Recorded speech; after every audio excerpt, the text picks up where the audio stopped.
Well, there were two main events that really, and they are separated by a considerable amount of time, but they are the two main events of my childhood. The first one was my parents' divorce. I was 9 years old. I grew up about 20 miles from here, and I thought everything was normal. Of course, I didn't know what normal was because we didn't know how to do affection in our family, and we certainly didn't know how to talk to each other. And maybe that's what got under my parents. But um, my dad was a scientist. He had ambitions. He wanted to be the top man in his field, and nothing stood in the way, not even his family. He really hadn't wanted two sons, and I was the second one. He never really made me felt that, but I can tell you for sure, looking back, that spiritual, what's going on inside, affects your kids. So always think about that.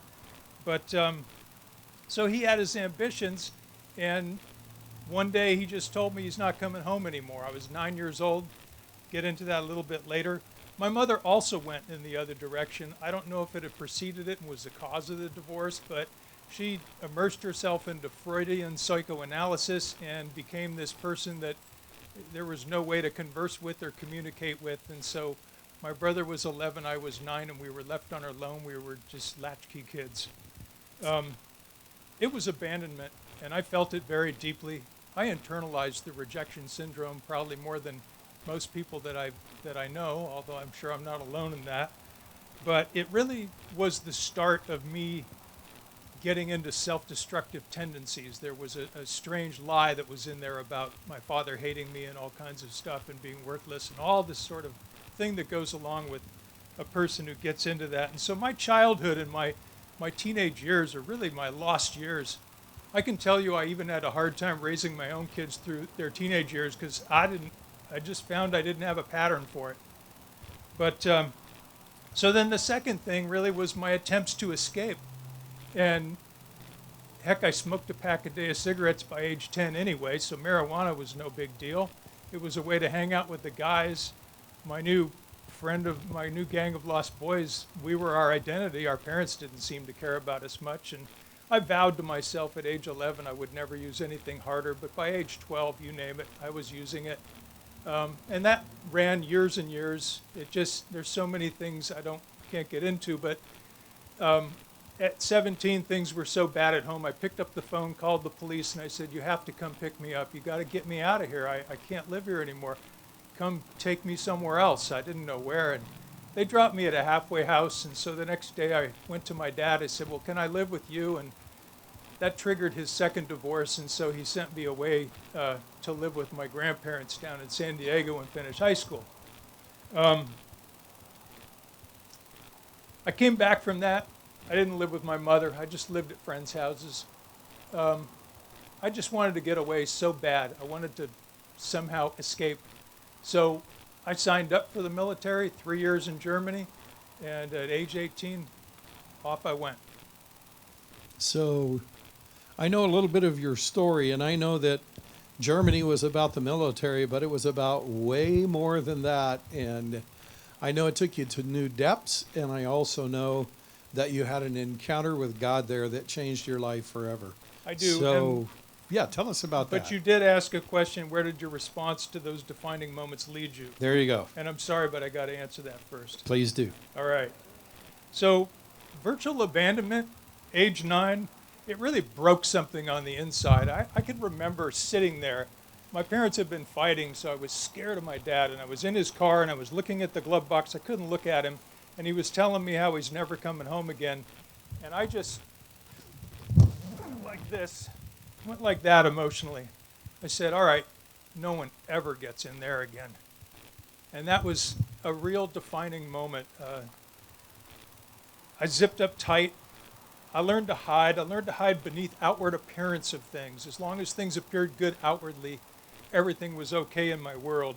I suppressed my shame and my pain with substance abuse of all kinds. And I took care of the loneliness by joining a group of other lost boys. My escape attempts, you can't run away from yourself. You just can't. In hindsight, I could see God's plan. I became increasingly and profoundly lost. As I signed up to run away from home, and as I I moved into the military. Those first weeks in basic training, I arrived at basic training, black leather jacket, motorcycle boots, hair down to the shoulders, totally hungover. Here's a guy yelling at me. Who is that? Well, they strip off your hair, they put you into a uniform, you look just like 200 other guys. I can remember sitting on my bunk going, my mother's voice. What is the sound of my mother's voice? You know? And then I moved on to my advanced training. I can remember sitting out under the big Texas sky, and that's where the questions started. It's like, who am I? Why are we here? What is this about? And those questions I just became more and more profoundly lost. And then Ron, you asked, tell us about the initial divine encounter that changed your life. And again, there's really two life-changing divine encounters over the course of the 3 years I spent in the military.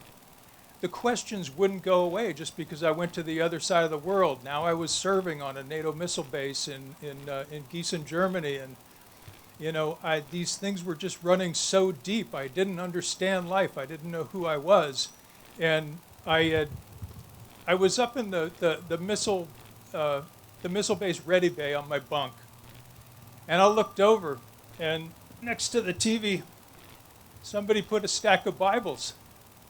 And I looked at that and I remember thinking, because we had punched Christians, we had spit on them, we'd spoiled their Bibles, we'd made a bonfire out of Bibles one time. I don't even know why we did those things. We were just little hellions. But I looked at that stack and I said, I have cursed everyone who's tried to tell me what is in there. I think I'll read that book. So I went and got one, and I don't know what to do with this big fat thing. I started reading, I'm like, wow, it talks about a guy named God. It really says stuff like this, I was amazed, and I thought, I think I'll take this with me. So I took it with me down to the barracks, and for some miraculous reason, even though I was a new guy, I was in a two-man room, strange thing. I didn't know where to start. I had a buddy, and he was smoking a big bowl of hashish and reading Revelation, going, wow. And I thought, well, maybe that's where you start. So I went and flipped to, I know, it's ridiculous. I went and flipped to Revelation, and I started reading every night when I was off duty. And one night I was reading, and it just all started to flow together. And Jesus Christ manifested himself. He stood in my room right next to my desk. I did not see him physically. I did not hear him audibly. But his presence was overwhelming. It was powerful. And he said, this is who you are. This is who I am. You need me. Well, of course I did what any red-blooded American boy would do. I got up and I locked the door. Then I got on my knees, put my hands together, and I said, Lord, save me. And then I thought, I wonder what's going to happen next. Well, what happened next is the next morning I woke up, and my whole young life, ever since I'd zipped up tight, I had worn a mask on a stick, a phony persona. You stay back. Nobody gets in here. We're going to fight. This is not happening, right? And the next day, the mask on a stick was gone. It was the first layer of the onion that would get peeled. I don't even know where it went. So here I was 18, I was born again. I had a new best friend, Jesus. I didn't know anything else beyond that. I'd only read a little bit, some of the book of Revelation. I was wholly ignorant, even though I was saved by his grace. It didn't occur to me that there was Christians to hang out with or such a thing as a church. That was foreign to me. It never occurred to me that my self-destructive tendencies were strange. Didn't everybody get high all the time? I don't know, And I had daily drug abuse still going on. And over in Germany, it wasn't the light stuff. It was heroin, and it flowed like a faucet. And it was my new drug of choice. I mean, honestly, I began mainlining heroin just because it saved money. It got you high a lot faster, a lot quicker than snorting it. Well, that was the first profound change in my life, that born-again experience. But God really wasn't done, because he knew that his new son wasn't going anywhere until he hit absolute rock bottom. And God had a plan. And actually, I was not the only one that he was interested in rescuing. See, there was this young woman, my age too, and she had given her heart to Christ when she was a child and followed him wholeheartedly. And then at age 15, her mother got cancer real bad, and she prayed and prayed that her mother wouldn't die. Her mother died. She turned her back on God wholeheartedly. And by the time I met Petra, she was already an addict. And we joined together pretty naturally, since that was kind of our thing to do. I proposed after knowing her only 1 month. 5 months later, we were married. So we're still married, by the way, 44 years later. But so I was 19 now. I was married. I was a very successful soldier. Like I said, I was so into hiding with the outward appearance was everything. I could do almost and get away with almost anything inwardly as long as I was an outward success. I had leaders in the military who looked the other way at my drug abuse because I was bringing in the cash for them. I was making things happen for them. I was leading for them, and everything was successful. But at the same time, here I was, a sergeant in charge of a squad on a NATO missile base, and at the same time I was a 3-hit-a-day heroin addict supporting the habit of my wife and myself by being a crummy little drug dealer. Heroin will let you ride. It'll let you ride. It's a great ride. Oh, it's a lot of fun. For about a month or so, and then guess what? It starts to ride you. And you get down into levels of enslavement that I don't know even how to describe. But it's enslavement, and it leads to despair. We tried many times to quit. I mean, we had Christian backgrounds. It was gnawing at us. We failed quitting so many times. We went back to it so many times. We cheated the law. We cheated death. We cheated, everything for the next 2 years. And then we were getting close to going home for me and to America for Petra. And I started worrying about, well, how am I supposed to get my wife past the doctor's medical checkup?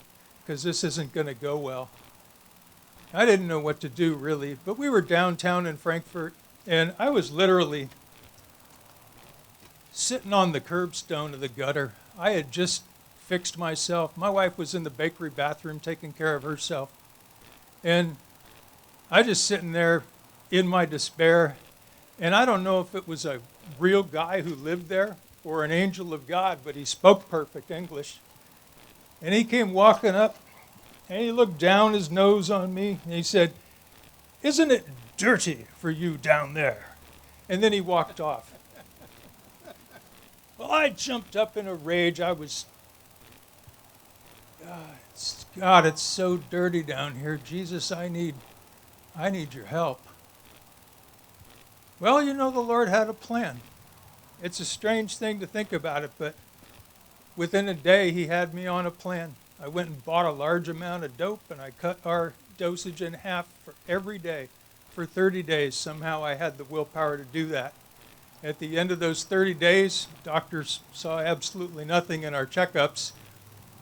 Petra and I did our last tiny little pile, threw everything in the trash, got on the plane, went to America, never looked back, no withdrawals, no nothing. So that was the second. By this time, I'd gone from a -10, alone and without God in the world, to a 0. I was born again, but I was a blank slate. So what happened when you came to the United States, and where has this encounter with God and the ensuing encounters that you've had, I know you've had many, where have they taken you? Okay. So now I was 21 years old. I was ex-military. I was an ex-addict, but I was still stupid. I was wasteful. I blew all of our money on toys I'd never been able to have, a rifle, a car stereo, some cool stuff for the rims of my car. And I ran out of money, and I said to myself, "You're married, you idiot. Get a job." So I got a job, but the wages were too low.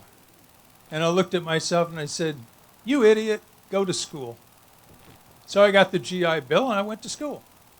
And basically, I rode the bus from San Rafael to San Francisco. Sorry, I got to get my notes or I'll get too long-winded here.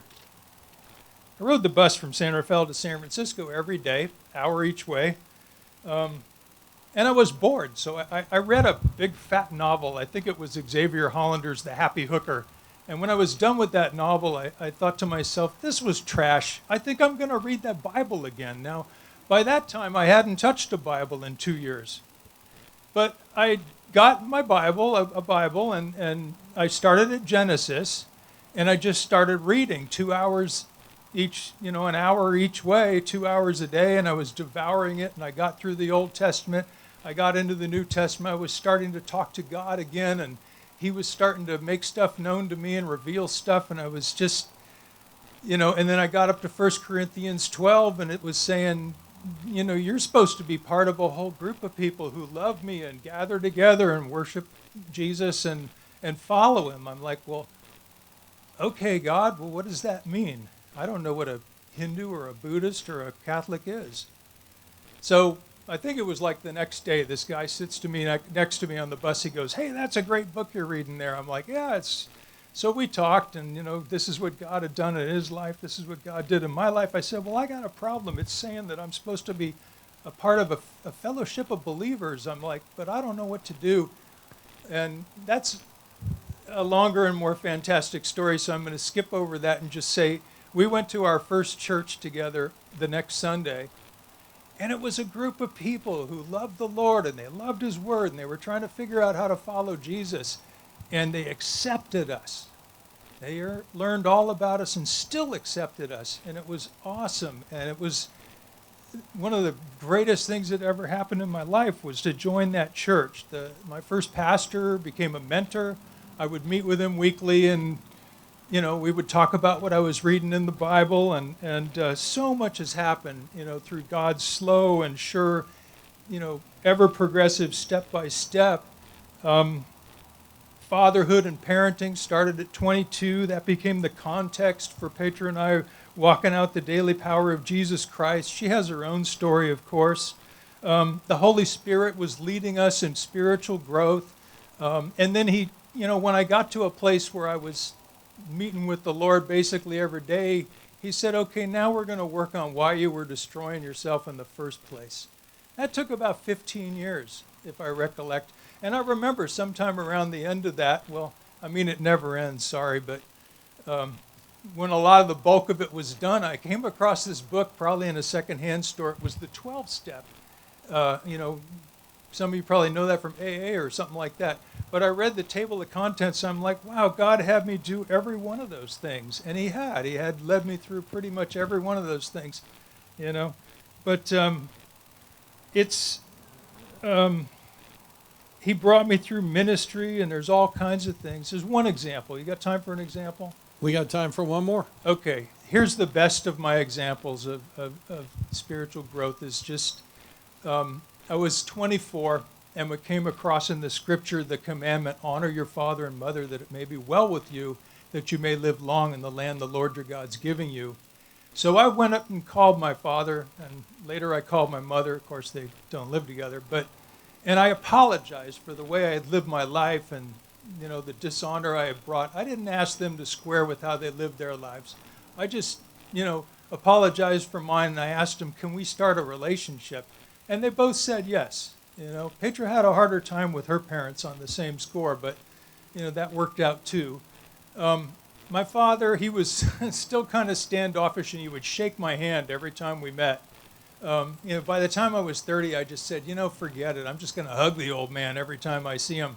So, but we got closer. It was good. We never got really, really close, but I credit his third wife for helping him come to Christ, and he did die a Christian. My mother, on the other hand, was still completely lost in Freudian psychology, and we started taking her to church with us. She would sit next to me in church and pat my back and say, you're Jesus, you're Jesus, you're Jesus. It was really difficult. I got to tell you, it was hard to take. But, we invited her to our small group. We had small groups in those days, too. And all of a sudden, she up and joins a small group that we're not in and made new Christian friends, and God worked in her life, and she got clothed and in her right mind. Last 20 years, my mom's been one of my best friends. So that's just how God worked in that. So I'm wrapping it up. Okay, I'm wrapping it up. So saved at 18, started following at age 21. 42 years later, I'm 63, still married to the same wonderful woman. 7 adult kids. They're all married. They all launched. We're working on grandchild number 11. And I'm still a work in progress. I'm still finding stuff in my interactions with God that he wants to fix, that he wants to change, that he wants to improve. I'm still climbing the stair step. I'm still in love with Jesus Christ. I still follow him. My choices play a part. Stay immersed in the scripture. Believe his promises through thick and thin. They are the best thing you will ever come across. No one has befriended me the way that Jesus Christ has.